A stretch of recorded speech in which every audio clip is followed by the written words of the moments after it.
this point, I'd love to take whatever questions that you have. If it's about something that's going on in your block, I'm probably not going to know about it. But I have the guy here that might have that answer. It's the inspector. So, in the back. Yes, it's not a question. It's a thank you. Thank you.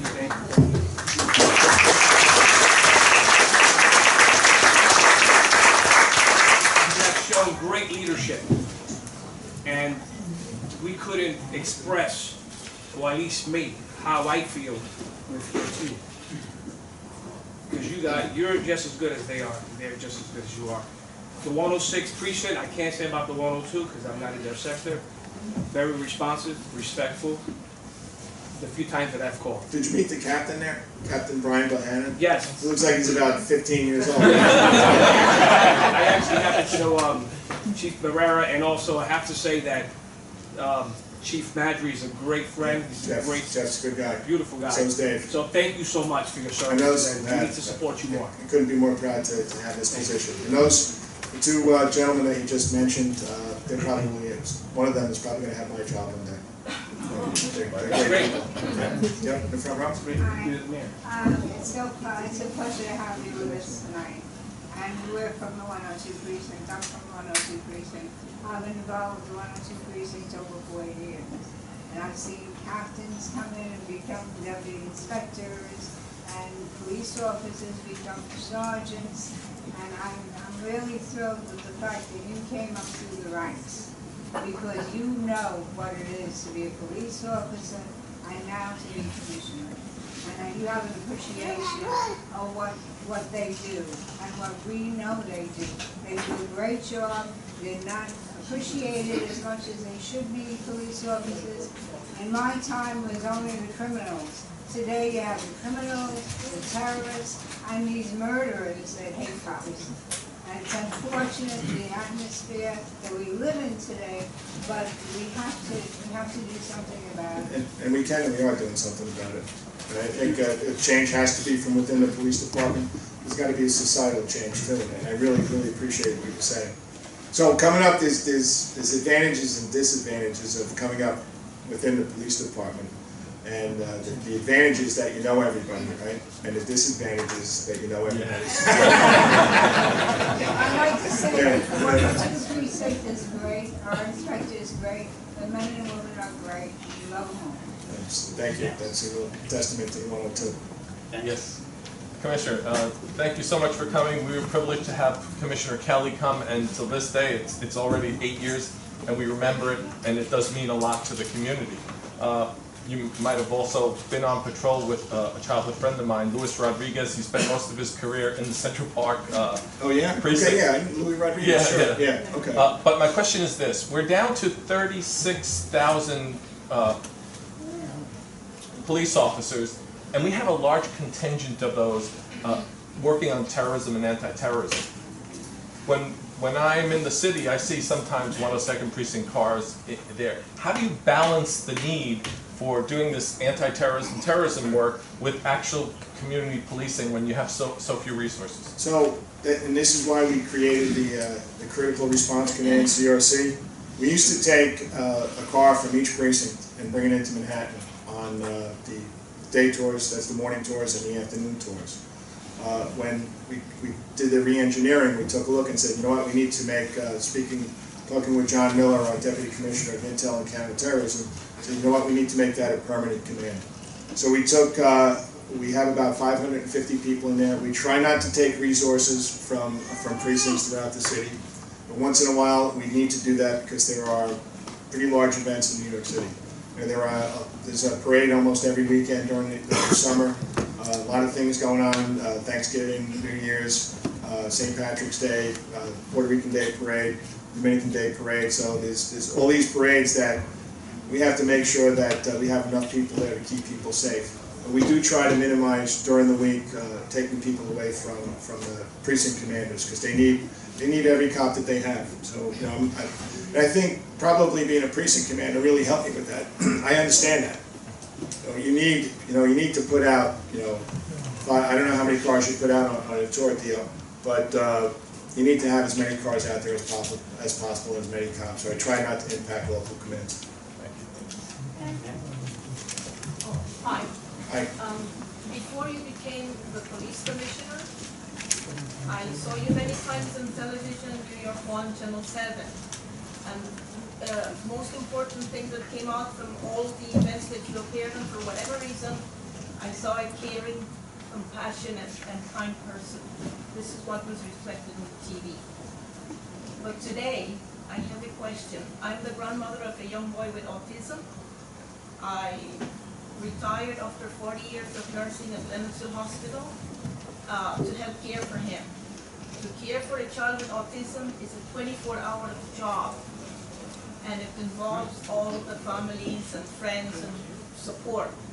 My question is there anything in place, any teachings or forums for the police officers to know how to deal with children with autism or any kind of disability, adults, children, whatever? Are there anything in place? We do that as they go through the academy. We have to make sure that they understand all of New York, just not certain segments of New York City. I was just at an event the other day in Marine Park in the 6-3 precinct. We have there's a retired police officer runs a golf academy for children with autism. So I was at that event. So this is something that, and you know, we have many police officers that have autistic children, just autistic children. So they have, and we are sensitive to it, and we try to do as much training as we can. I'm happy to hear that. Thanks a lot, and good luck. Thanks. You can say that in two ways. You can say like, good luck and mean it. Good luck. Good luck with that. My name is Lashman Barai, President of Diwano 2nd Precinct Community Council. Commissioner, thank you for visiting our precinct, and thank the Assemblyman for taking the initiative to get you here.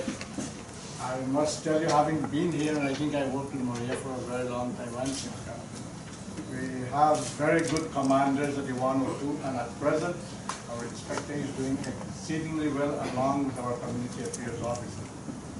I just hope to see that they are given more incentive to produce more by let them know you appreciate what they are doing in the form of whether they become detectives or whether they get raises. Compensated. Did you guys put them up today?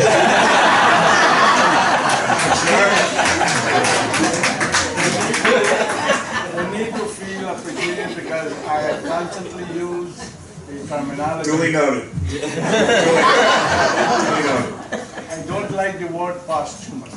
So now that they are doing what they are doing, I think this is a form of encouragement and not to wait until something happens. So see what's on the inspector's shoulders? That's appreciation, but right? thank you. I must mention that the inspector had the sector divided a long time ago before the NCO actually started. Good. And we have those officers placed at designated That's great. positions, and I think it's been working tremendously well. So I thank you for giving us a very good commanding officer, and we had in the past very good commanding officers. So All right, I'll work on these guys. So just 2 seconds just to talk about community councils. And as I said, I was a precinct commander of 3 different ones, and each and every community council was the work they did was so important to keeping the operation running smoothly. I know in the 4-4, the community council was constantly at our side and made things a lot easier. So thank you for the work that you do, you and your board do each and every day. I really appreciate it. Welcome, Commissioner. I just would like to thank Officer Severino. He helped us with a very, very bad noise problem, and we're very, very grateful. I'd like to ask you why you think it's better that people are getting civil as opposed to criminal court. I think that having $1.5 million warrants in the system is probably not an effective way to use police officers. You don't want to, if I'm going to go give someone a summons, I want to give them the opportunity to mail that summons in, but if they have a warrant, it means that I have to take them down, I have to bring them to court, and they have to sit through, they have to appear before the judge before that warrant gets cleared. So we're taking uniformed people off of patrol, and much rather have them on patrol. And if they don't pay the tickets, then if there's civil summonses, then it's going to be civil action taken against them. If you beat the fair now and you don't get arrested, 75% of the people get a ticket. That's a civil summons. That's the Transit Adjudication Bureau. So it's already in place. And there are exceptions. So if you consistently drink a beer on the street, or if you consistently do whatever you're doing out there, I don't have to give you a civil summons. I can give you a criminal court summons. I can actually lock you up. That option is still there. Right? That didn't go away. Good evening. Can you give us your opinion on civilian patrols, residential patrols? I think, is that a setup question? No follow-up. No follow-up. No follow-ups. I think that anything that you can do to help the police do their jobs, and I talk about public safety being a shared responsibility, everybody's got to pitch in. It just can't be the police department. And in so many precincts around the city, everybody does. They pay attention to what's going on. Nobody knows better what's going on in the block than the people that live there or the people that work there. So I don't know what the specific issue is. If you have a specific issue, maybe you can get Chief Jaffe involved and see what we can do to help you out. Very good evening to you, sir. It's an honor to be in your company. I'm a realtor in South Ozone Park. I have to tell you, we have to commend you for all the good work you're doing for our community, our city, and all these wonderful men in blue that's always there to protect us. We thank you all very, very much.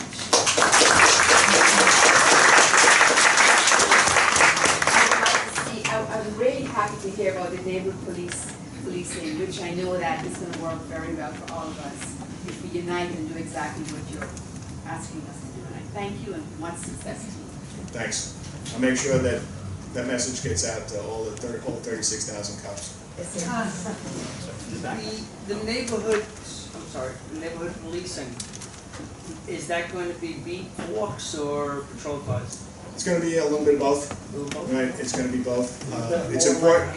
It's important to have, especially if you have a big sector. It's important to have the availability to go in a car, in an RP, or a police car.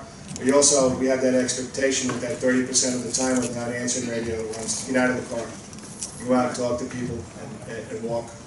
Yeah, because I'm in the 104, and you know how big that is. Yeah, it's a big place. Geographically, it's crazy. Yeah, sure is. Do you understand in the back? First of all, thank you, Commissioner, for coming tonight. It's a great opportunity to speak with you. Like you, I spent a little time in the police department. I was a housing cop back in 1981 to 84. A little long in the tooth there. Quality of life issues that you brought up, very important. Changing from a criminal to a civil summons. As a housing cop, we use them immensely to keep the projects in check. The noise complaints, the trespassing, everything you've mentioned, sir. Do you feel, now, I know there's policies that, come from above and come down, but do you feel that there's a less of a deterrent when I issue a civil summons over a C summons or a criminal summons? Because from general experience, sir, people who get a summons, whether it be civil or criminal, some of them just don't go pay or just don't go, and things like fair beating, well, it just came out of the newspapers about civil. A lot of things came out of those fair beatings, Of course they're poor. Well, people who rob usually because they want money too. It's kind of difficult to say. I just feel going down that path civilly on certain circumstances. And how much of an option does the regular patrolman have, or patrol officer have? Like, you know what? You're not getting the civil summons, I'm going to get you the C summons. Does he have to notify a boss, or can he say? It doesn't have to be a notification of the boss, but there are guidelines as to when to serve a civil summons and when to get a criminal court summons. And again, if as I said, there are very small percentage of the population in the city is involved in crime and violence. And that's where we want to target most of our enforcement against. So if you've shown yourself to be somebody that cannot operate within the norms of society, you're not going to get a civil summons. You're going to get a criminal court summons. But again, the police officer has to be able to articulate why. And I think it's important. And again, you can't underestimate, you can't discount how important it is to keep people on patrol. Yes, sir. Thank you very much. Okay. Sir? Yeah, just I have a quality of life concern here about noise noisy house. Has house parties once a month. Blast their music till like 3, 5 in the morning, such as Sunday night on 9310 Parkway South. Exactly. Notice I'm not writing it down. Around that general area. You're a smart man, you know that? I go to the 311 website, I do the complaint, okay, do the digital online stuff. In the morning, I check it out while they still have a blasting party. Says the patrol was there, found no violation. I talked to my neighbors. I go, and nobody could sleep around there, around the neighborhood, around that block. Noise travels into the backyard. Got it. And I faced the homeowner a month ago. He has parties once a month or once every other week. And he don't care. He just doesn't, he says, I have 2 o'clock a.m. curfew on. I said, no. I understand it's 10 o'clock. Now, I understand there's also some kind of little mandate that they put out that for quality of life, for noise complaints. I mean, this is, I work, I build parks, I work for the Parks Department. Other people do other stuff. It's annoying. My weekends are not relaxing. And this guy, he gets away with it. Okay. So, then I go to 911. One 911 call, guy says, I think your problem's got to be resolved. So just give us, just give us another weekend, right? And I'll follow up. complaint numbers, All right, you can give that to the guy behind you. All right. Okay. That's the precinct commander. Commissioner, I come out of PAL, so I know that that's the only recognized youth organization of the New York City Police Department. However, now I run a not-for-profit serving 3,000 young people in Queens every day. And I would like to figure out with you how we can get funding for more of the Cops and Kids, more of the Law Explorer posts, more of those activities, so that kids have a more positive outlook working with police officers in the precincts as a city-wide initiative, like a baseline budget. Because, I mean, I'll give you, for instance, I get $5,000 from Elizabeth Crowley for the 104th Precinct Law Explorer post. Right. That does a lot of things in the course of a year. But is there a way for you to advocate with Bill Chong from DYCD and some of these other... I just met with him a couple of weeks ago. To try to get more funding for those type programs? So just as I went to a PAL street opening, the Safe Streets street opening today, the 2A precinct at 119th Street and 8th Avenue. Boy, talk about a tremendous turnout. It was great. Yeah, that was great. The PAL is a place that we're getting. We kind of moved away from it, from the police department, and now with the leadership they have in there now, Fred Watts, each and every PAL center, you're going to see more and more police officers there. So that's a conversation we can have, where I can get Joanne Jaffe to talk to you about that. I know there might be some funding available, and there's a lot of things that the NYPD does with young people. They have the Explorer program, which was, in each precinct I had, was well attended, and we also have a youth camp that we bring kids away to up in right off the Delaware River. So I'm actually going to go visit August 15th. So there's a lot of things that we do. So we'll stay in touch. All right, I'll get some contact info. Thank you. All right. Okay. So thank you for coming. Appreciate it. I just wanted to say, you know, I get a lot of calls at night, sometimes 2, 3 in the morning, about different complaints. I answer the phone. Our inspector answers the phone. Our community affairs guys answer the phone when I call them. And I just want to let you know that, you know, they work 24 hours a day just like I do. And I just want you to know that. Okay. Thank you.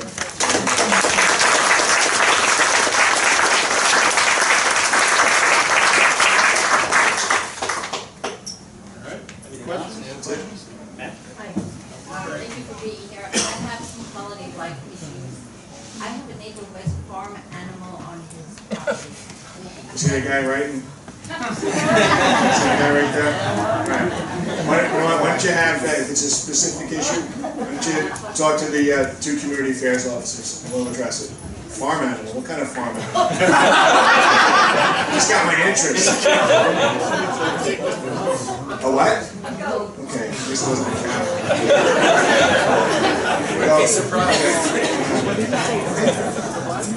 At least it's not a cow. Is there anything being done, you know, what happened with the police officer with the window when she got Yeah, there shot? is. Is there any kind of like, I was just imagining or thinking to myself, even some kind of special helmets or anything like that. Is there anything like for the police officers, either uniform or the car windows to be more protected? Yeah, there's, Is there anything in the works? yeah, with vehicles, we're putting, we're almost halfway done. We have, believe it or not, we have almost 4,000 patrol vehicles, and we have about half of them have ballistic panels on the doors, and they have ballistic window inserts. As far as helmets, and we unfortunately we can't wrap our cops in a bubble. Now, there is, and to be quite frank with you, there is an inherent danger in the work that we do.